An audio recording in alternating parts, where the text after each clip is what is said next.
Hello friends, welcome to our new video. তো আমরা আগের দিনকে জেনেছিলাম যে মানে 8টা আমাদের যে পার্টস অফ স্পিচ ছিল, আর তার মধ্যে আমরা আলোচনা করেছিলাম নাউন নিয়ে। তো আজকে আরেকটা পার্টস অফ স্পিচ নিয়ে আলোচনা করব, যেটা হচ্ছে ভার্ব। তো এই ভার্বকে আমাদের হচ্ছে একটা ইংলিশের মেন একটা সেন্টেন্সের বলা যেতে পারে প্রাণ, যেটাকে বলা হয়। কারণ ভার্ব ছাড়া অ্যাকচুয়ালি আমরা সেন্টেন্সটাতে কি বলছি সেটা আমরা বোঝাতেই পারবো না, রাইট? তো ভার্ব হচ্ছে আমাদের একটা সেন্টেন্সের হার্ট বা একটা হৃদয় বলা হয়। তো এই ভার্ব জিনিসটা কি না, ভার্ব হচ্ছে কোনো কিছু কাজ করাকে আমরা ভার্ব বলছি। তো এই ভার্বেরও কিন্তু অনেকগুলো রকম ভাগ আছে। তো চলুন আস্তে আস্তে আমরা ভিডিওটিকে শুরু করি। আমরা আজকে দেখুন ভার্বের কিন্তু অনেকগুলো ভাগ আছে। আমরা আজকে কিছু ভাগকে নিয়ে আলোচনা করব, এবং এর পরের ভিডিওতে আমরা আরো কিছু যে ভাগগুলো, বাকি ভাগ যেগুলো থাকবে সেগুলোকে নিয়েও আলোচনা করব। তো আজকে আমরা দেখি যে ভার্বের কটা ভাগ হতে পারে। ঠিক আছে, তো চলুন এবার ভিডিওটিকে আমরা শুরু করি। তো আজকের আমাদের বিষয় কি না, বিষয় হচ্ছে ভার্ব। ভার্ব ভার্ব ভার্ব মানে হচ্ছে কি, কাজ করা। যে কোনো রকম কাজ করাকে আমরা ভার্ব বলে থাকি। তো এটা হচ্ছে 8টা যে পার্টস অফ স্পিচ ছিল, সে 8টা পার্টস অফ স্পিচের মধ্যে একটা হচ্ছে ভার্ব। আর এটাই হচ্ছে একটা ইংলিশ সেন্টেন্সের মধ্যে মেন জিনিস, মানে মেন এটা বলতে পার ক্রিয়া, মানে ক্রিয়া যেটা বলছি সেটা বাংলা সেন্টেন্সেও তাই, ইংলিশ সেন্টেন্সেও কিন্তু একই জিনিস। তো এই ভার্বকে আমরা দুটো ভাগে প্রথমে ভাগ করছি। একটা হচ্ছে ফাইনাইট ভার্ব, ঠিক আছে, আর একটা হচ্ছে নন ফাইনাইট ভার্ব। তো এটা হচ্ছে কি, সমাপিকা ক্রিয়া, সমাপিকা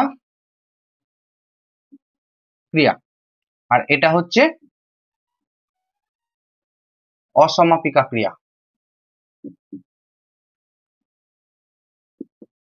ঠিক আছে, তো ভার্বকে আমরা প্রথমেই কি ভাগে ভাগ করছি, দুটো ভাগে ভাগ করছি। একটা হচ্ছে ফাইনাইট ভার্ব আর একটা হচ্ছে নন ফাইনাইট ভার্ব।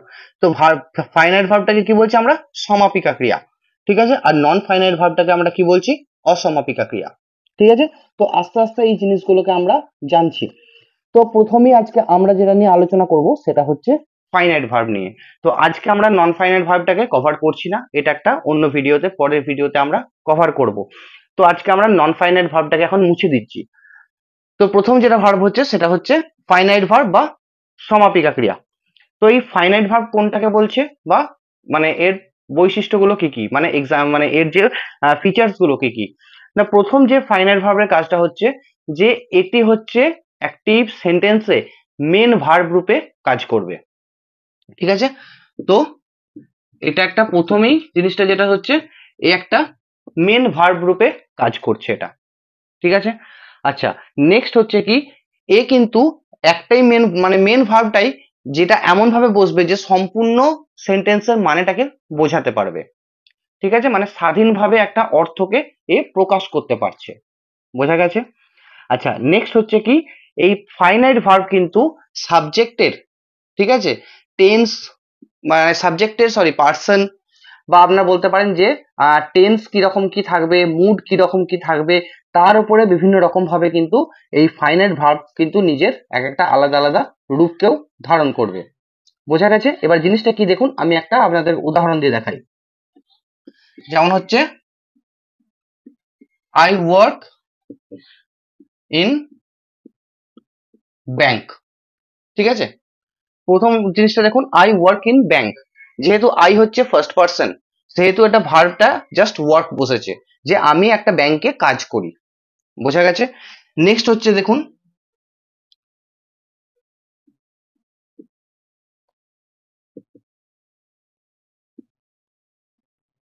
নেক্সট হচ্ছে হি ওয়ার্কস ইন ব্যাংক। বোঝা গেছে? তো দুটোই দেখুন আমার কিন্তু প্রেজেন্ট টেন্সে রয়েছে। ঠিক আছে, তো আমি এখানে কি বললাম, যে মেন ভার্ব রূপে বসবে, স্বাধীনভাবে একটা অর্থ প্রকাশ করবে, এবং আপনার মানে সাবজেক্ট, টেন্স অথবা মুড যেরকম যেটা যেমন থাকবে সেই হিসাবে কিন্তু এই মানে ভার্বটা কিন্তু চেঞ্জ হবে। তো এখানে দেখুন, I work in a bank, he works in a bank. এখানে দেখে মানে এখানে ভার্ব কটা রয়েছে, একটাই কিন্তু রয়েছে। তো মেন ভার্ব রূপে প্রকাশ করছে, একটাই ভার্ব আছে, এবং এই একটাই ভার্ব বসে পুরো সেন্টেন্সটার মানেটাকে কিন্তু কমপ্লিট করছে। আশা করি বুঝতে পারছেন আপনারা। তো I work in a bank মানে আমি ব্যাংকে কাজ করি, সে ব্যাংকে কাজ করে।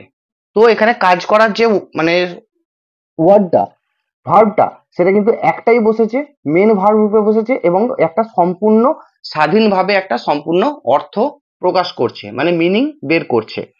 ঠিক আছে, আর একটা জিনিস দেখুন,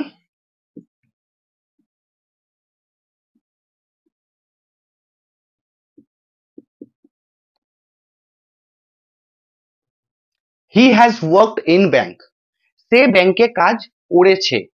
বোঝা গেছে, মানে কাজ করেছে মানে পাস্টে হয়ে গেছে। তো এখানে ওয়ার্ক ছিল, হি যখন থার্ড পার্সন সিঙ্গুলার নাম্বার এলো তখন আপনার ওয়ার্কস মানে ভার্বের শেষে এস যোগ হয়েছে। আবার যখন এটা আপনার মানে ইয়েতে চলে গেল, পাস্ট টেন্সে চলে গেল, তখন কিন্তু ওয়ার্কটা কিন্তু ওয়ার্কড হয়ে গেল। বোঝা গেছে? তো এই হচ্ছে আমাদের ফাইনাইট ভার্ব। তো এবারে জিনিসটা দেখি আমরা যে ফাইনাইট ভার্বকে আমরা ক ভাগে ভাগ করতে পারি। তো ফাইনাইট ভার্বকে আমরা মেনলি দুভাগে ভাগ করতে পারি। ফাইনাইট ভার্বকে আমরা মেনলি তাহলে ক ভাগে ভাগ করতে পারছি? দুভাগে। একটা হচ্ছে প্রিন্সিপাল ভার্ব, আর একটা হচ্ছে অক্সিলারি ভার্ব। অক্সিলারি ভার্ব, ঠিক আছে। ফাইনাইট ভার্বকে আমরা দুভাগে ভাগ করতে পারি, একটা হচ্ছে প্রিন্সিপাল ভার্ব আর একটা হচ্ছে অক্সিলারি ভার্ব। ঠিক আছে, এটা প্রিন্সিপাল ভার্ব কোনটা, যে যেটা দেখুন প্রথমে আমরা প্রিন্সিপাল ভার্ব মানে ভার্বটাকে নিয়ে আলোচনা করছি। তো প্রিন্সিপাল ভার্ব কাকে বলছে না, বাক্যে একটাই মাত্র আমার মানে ভার্ব থাকবে। ঠিক আছে, আচ্ছা, স্বাধীনভাবে একটা অর্থ প্রকাশ করবে। আর এই মানে প্রিন্সিপাল ভার্বের এটাকে বোঝানোর জন্য মানে প্রিন্সিপাল ভার্ব যে ওয়ার্ডটা থাকবে সেটাকে বোঝানোর জন্য অন্য কোনো হেল্পিং ভার্বের দরকার পড়বে না। বোঝা গেছে? আর একটা যেটা জিনিস, যে প্রিন্সিপাল ভার্ব কোন রকমের হতে পারে, এনি অ্যাকশন হতে পারে। এনি অ্যাকশন রিলেটেড যা কিছু ভার্ব থাকবে সেগুলোকে বলা হচ্ছে প্রিন্সিপাল ভার্বের মধ্যে।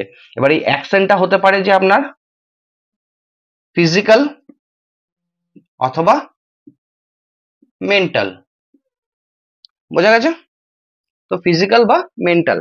তো আমি প্রিন্সিপাল ভার্বটাকে, এখন আপনি অক্সিলারি ভার্বটাকে ছাড়ুন, আমি এখন কি বলছি, প্রিন্সিপাল ভার্বের কথা বলছি।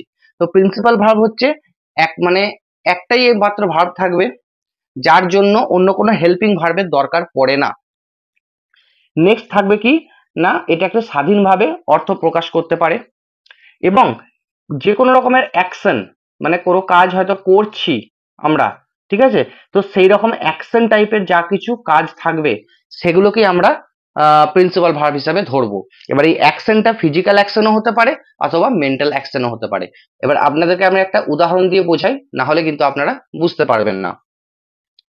তো ওপরটা আমি এখন মুছে দিচ্ছি। যেমন দেখুন,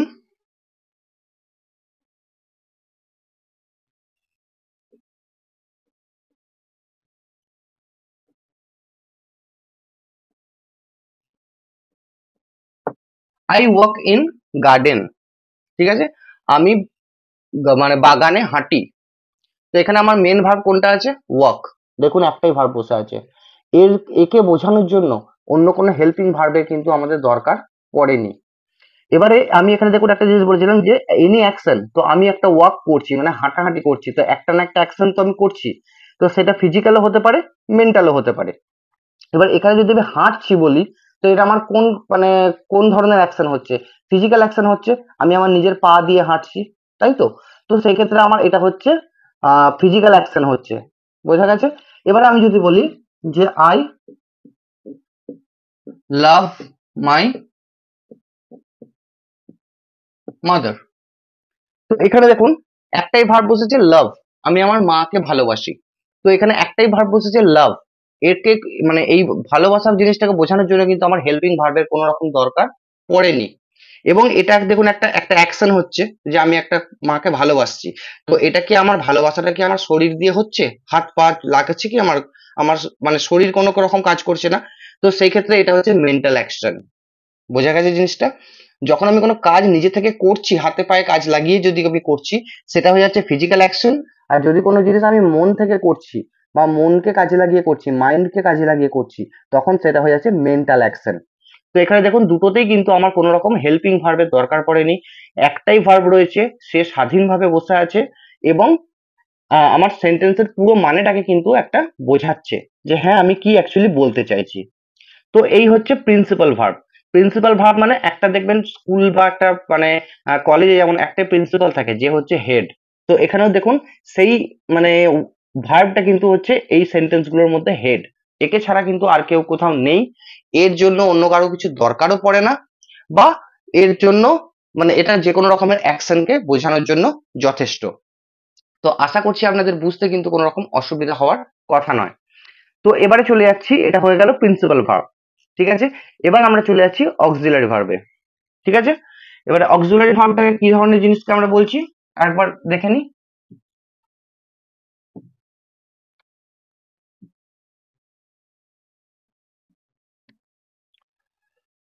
তো অক্সিলারি ভার্ব,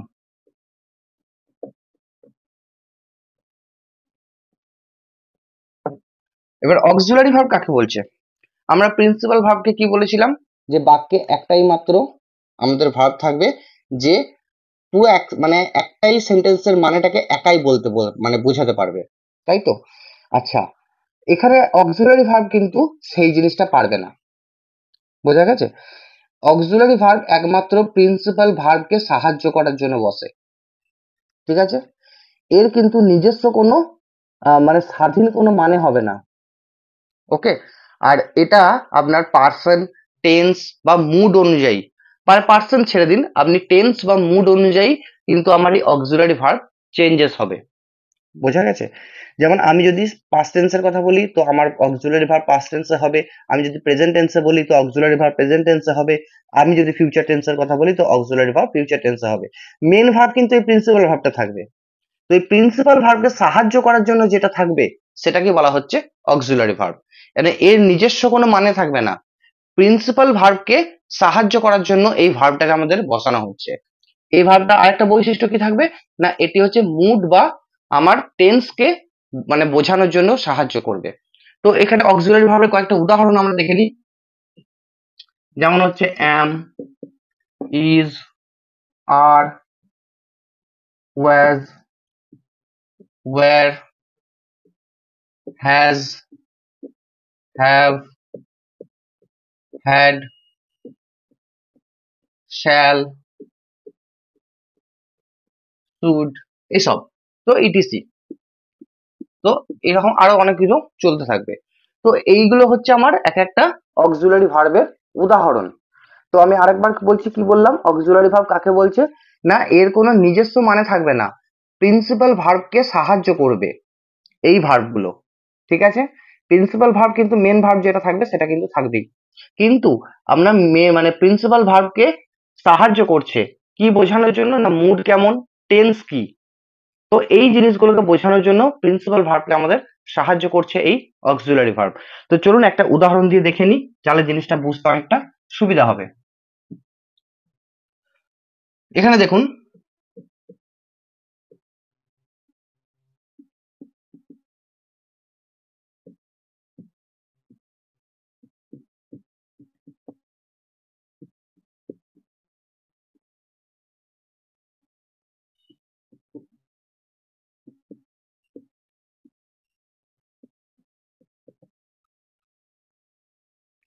তো এখানে আমি দেখুন লিখলাম যে I am going to market, ঠিক আছে, হি ওয়াজ গোয়িং টু মার্কেট, তো আমি বাজারে যাচ্ছি, সে বাজারে যাচ্ছিল।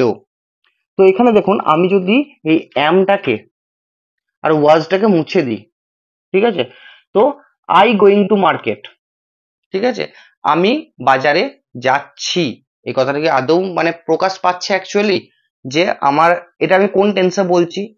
এটা হতে হতে পারে আমি আগে যাচ্ছিলাম, সে এখন যাচ্ছে, তো আমার এখানে কিন্তু টেন্সটা কিন্তু বোঝা যাচ্ছে না যতক্ষণ না আমি অক্সিলারি ভার্বের ব্যবহার করছি। আমি যদি এখন বলি যে আমি এখন মার্কেটে বাজারে যাচ্ছি, তো যদি যাচ্ছি বোঝাই, এখন যদি হচ্ছে তাহলে আমরা এখন প্রেজেন্ট টেন্সে হচ্ছে, তো সেই ক্ষেত্রে আমি এখানে বসাবো হচ্ছে অ্যাম। কিন্তু আমি যদি বলি যে আমি বাজারে যাচ্ছিলাম মানে পাস্ট টেন্সে যদি বোঝাই, তখন আমি এখানে বসাবো কি, না ওয়াজ। তো টেন্সকে দেখুন, মেন প্রিন্সিপাল ভার্বটা কিন্তু মেন রয়েই গেছে, ঠিক আছে, প্রিন্সিপাল ভার্বটা কিন্তু গোয়িংটা এটা মেন রয়ে গেছে, কিন্তু এর টেন্সটা কি জিনিস, মানে টেন্স এ কোন টেন্সে কথা বলছে বা কোন মুডে কথা বলছে, সেই জিনিসটা কিন্তু আমরা যতক্ষণ এই অক্সিলারি ভার্ব থাকবে ততক্ষণ আমরা বুঝতে পারবো না। তো আমি এখানে লিখেছি কি যে আমি বাজারে যাচ্ছিলাম, ওকে। তো এখানেতে ওয়াজটা বসেছে বলে একমাত্র আমরা বুঝতে পারছি যে আমরা এইটা পাস্ট টেন্সের কথা বলছি। কিন্তু আমি যদি এখন বলি যে হি গোয়িং টু মার্কেট, তো এখানে সে বাজারে যাচ্ছে না বাজারে যাচ্ছিল না বাজারে যেতে থাকবে, এটা আমি কি করে বুঝবো? তো সেই জন্য আমাদের মেনলি লাগবে হচ্ছে অক্সিলারি ভার্ব, যে ভার্বটা মেন ভার্বটাকে মেন ভার্বের টেন্সটাকে বোঝানোর জন্য সাহায্য করবে। মানে এই অক্সিলারি ভার্ব এক টাইপের হচ্ছে হেল্পিং ভার্ব। কাকে হেল্প করছে? না মেন ভার্ব বা প্রিন্সিপাল ভার্বকে সাহায্য করছে। তো আমি যদি এখন লিখি যে সে এখন মার্কেটে যাচ্ছে, তো সেক্ষেত্রে এখন যখন যাচ্ছে সেক্ষেত্রে আমি সেটাকে বলতে পারি যে এটা প্রেজেন্ট টেন্সে আছে। তো প্রেজেন্ট টেন্সে বোঝানোর জন্য আমরা ইজটাকে ব্যবহার করেছি অ্যাজ অ্যান অক্সিলারি ভার্ব। তো বোঝা গেছে? তো এই হচ্ছে আমাদের মেন ভার্বের একটা প্রাথমিক ক্যাটাগরি। তো এরপরেও আছে যে আমরা প্রাইমারি ভার্বেরও দুটো ভাগ আছে, অক্সিলারি ভার্বেরও দুটো ভাগ আছে, যেগুলো আমরা নেক্সট ভিডিওতে আলোচনা করব। তো আশা করি আপনাদের মানে জিনিসটা ক্লিয়ার হয়েছে। আর যদি এখনো পর্যন্ত আপনারা বুঝতে না পারেন তো আমাদেরকে নিচে কমেন্ট বক্সে কমেন্ট করে জানান যে কোন জায়গাটা আপনাদের বুঝতে অসুবিধা হয়েছে, আমরা কিন্তু সেই জিনিসটাকে আবার একবার আপনাদেরকে রিপিট করে দেবো। তো যদি আমাদের ভিডিওটি ভালো লেগে থাকে তো অবশ্যই এটি লাইক করবেন, চ্যানেলটিকে সাবস্ক্রাইব করে আমাদের পাশে থাকবেন এরকম আরো ইনফরমেটিভ ভিডিও আগামী দিনে পাওয়ার জন্য। তো যদি আমাদের ভিডিওটি ভালো লাগে তো অবশ্যই আপনারা পরিচিতদের মধ্যেও শেয়ার করে দিতে ভুলবেন না। তো দেখা হচ্ছে আগামী ভিডিওতে, তো ততক্ষণের জন্য থ্যাংক ইউ সো মাচ।